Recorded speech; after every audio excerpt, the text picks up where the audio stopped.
बाळ, फ्रीजमधून श्रीखंड काढ ना. आम्ही पूर्वी घरीच बनवायचो श्रीखंड. त्याची चवच वेगळी होती. आता काय सगळं रेडीमेड. आजी, हे श्रीखंड खाऊन बघ. आज तुझ्या आईनं घरीच बनवलं की काय? हे आहे गोकुळचं श्रीखंड. अगदी जिभेवर रेंगाळणार. जिभेवरच नाही तर मनावरही रेंगाळणार. गोकुळ श्रीखंड, मनावर. अध्यक्ष महोदय, कोल्हापूर जिल्ह्यामध्ये हद्दवाढ करावी आणि हद्दवाढ विरोधी असे दोन मतप्रवास सातत्याने चालू आहेत. माझा हा विषय आजची लक्षवेधी हद्दवाढीच्या संदर्भातली नाही आहे. मंत्री महोदय, कोल्हापूर नागरी क्षेत्र विकास प्राधिकरण हे 16/8/2017 रोजी स्थापन झालं. आत्ताचे मुख्यमंत्री देवेंद्र फडणवीस साहेब त्यावेळी मुख्यमंत्री होते. त्यावेळी या हद्दवाढ आणि हद्दवाढ विरोधी आंदोलनाच्या निमित्तानं झालेल्या मिटिंगमध्ये त्यांनी 42 गावचं प्राधिकरण जाहीर केलं. कोल्हापूर नागरी क्षेत्र विकास प्राधिकरण म्हणून 16/8/2017 रोजी ह्याची स्थापना झाली. आज जवळजवळ 18 वर्ष झाली ते कोल्हापूर नागरी क्षेत्र विकास प्राधिकरण स्थापन होऊन. आणि त्याच्यामध्ये असं ठरलं होतं की कोल्हापूर जिल्ह्यातील शहराशेजारील ही 42 गावं, ज्याच्यामध्ये करवीर तालुक्यातील 37 गावं व हातकणंगले तालुक्यातील 5 गावं ही अनडेव्हलप गावं आहेत, ही डेव्हलप करणं आणि त्याचा संतुलित विकास करणं असा या नागरी विकास क्षेत्र प्राधिकरणचा उद्देश होता. तो 8 वर्षामध्ये कोणताही विकास या 42 गावामध्ये झालेला नाही. आणि अध्यक्ष महोदय, मला निश्चित सांगायचं आहे की Maharashtra regional and town planning MRTP act कलम 42A अंतर्गत हे प्राधिकरण नागरी क्षेत्र विकास प्राधिकरण स्थापन झालं. मला वाटतं की या प्राधिकरणाच्या अंतर्गत जवळजवळ 42 गावं आहेत आणि त्यांची लोकसंख्या जी आहे या 42 गावातली 2011च्या जनगणनेनुसार ती 3,07,470 आहे.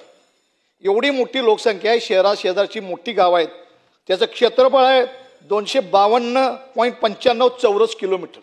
एवढं मोठं क्षेत्र या प्राधिकरणामध्ये अंतर्भूत केलेलं आहे. आणि मला निश्चित सांगायचं आहे की या प्राधिकरणामध्ये सेक्शनमध्ये असाच उल्लेख आहे की त्या प्राधिकरणामधील उत्पन्नातूनच या गावचा विकास व्हावा. आता मला एक सांगा की या प्राधिकरणातून मिळालेलं उत्पन्न जे आहे हे 12,27,71,000 रुपये आहे. आणि मला वाटते मंजूर पदे 27 आहेत.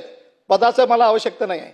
परंतु या 12 कोटी जे आमच्या त्या उत्पन्नातच म्हणजे TP खाली जशा मंजुऱ्या पाहिजे त्या मंजुऱ्या घरांच्या बांधकामाच्या देऊन हे 12 कोटी रुपयाचं उत्पन्न 7 व 8 वर्षामध्ये मिळालेलं आहे. आणि मला वाटतं अशा पद्धतीनं जर आपण या 42 गावचा विकास करतो म्हटलं तर होणार नाही. माझा स्पेसिफिक प्रश्न असा आहे की या ठिकाणी मला मंत्री महोदयांना विचारायचं आहे की हे जे कोल्हापूर नागरी विकास प्राधिकरण जे केलं आहे ह्याच्यामधून कोणत्याही 42 गावचा विकास होणार नाही. हे सेक्शन 42 खाली जे केलं आहे त्याच्याऐवजी ह्या 42 गावचा विकास करायचा असेल तर त्यासाठी कलम 40 अंतर्गत विशेष नियोजन प्राधिकरण स्पेशल प्लॅनिंग अथॉरिटी दर्जा देऊन या ठिकाणी अशा पद्धतीचं 42 सेक्शनच्या ऐवजी सेक्शन 40 खाली याला स्पेशल अथॉरिटी प्लॅनिंगचा दर्जा देऊन या 42 गावचा विकास या ठिकाणी करण्यासाठी मंत्री महोदय उत्तर देतील का? त्याचबरोबर मला एक आपल्याला कल्पना द्यायची आहे की या फक्त कोल्हापूर जिल्ह्यामध्ये 42 गावच घेतलेली आहेत. माझी तर मागणी आहे की 42-46 खाली सेक्शन स्पेशल अथॉरिटी निर्माण करून शासनानं ह्याच्यासाठी विकास निधी शासन लावणार का? आज आपण जर बघितलं तर पुणे जिल्ह्यामध्ये PMRDच्या अंतर्गत 75% गावं ही महापालिका सोडून 700 गावं हे PMRDच्या अंतर्गत आहेत आणि त्याला शासन विकास निधी देते.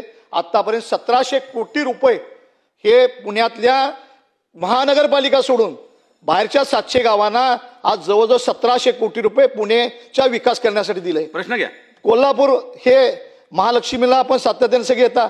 माझी मागणी एवढीच आहे की आपण याला 40 खाली कलम 40 खाली स्पेशल प्लॅनिंग अथॉरिटी नेमून या 34 गावाचा विकास निधी विशेष विकास निधी देऊन हे 42 गावं विकासात्मक होतील का यासाठी सेक्शन 40 खाली आपण स्पेशल अथॉरिटी नेमाल का याचं माझं उत्तर द्या. मंत्री महोदय.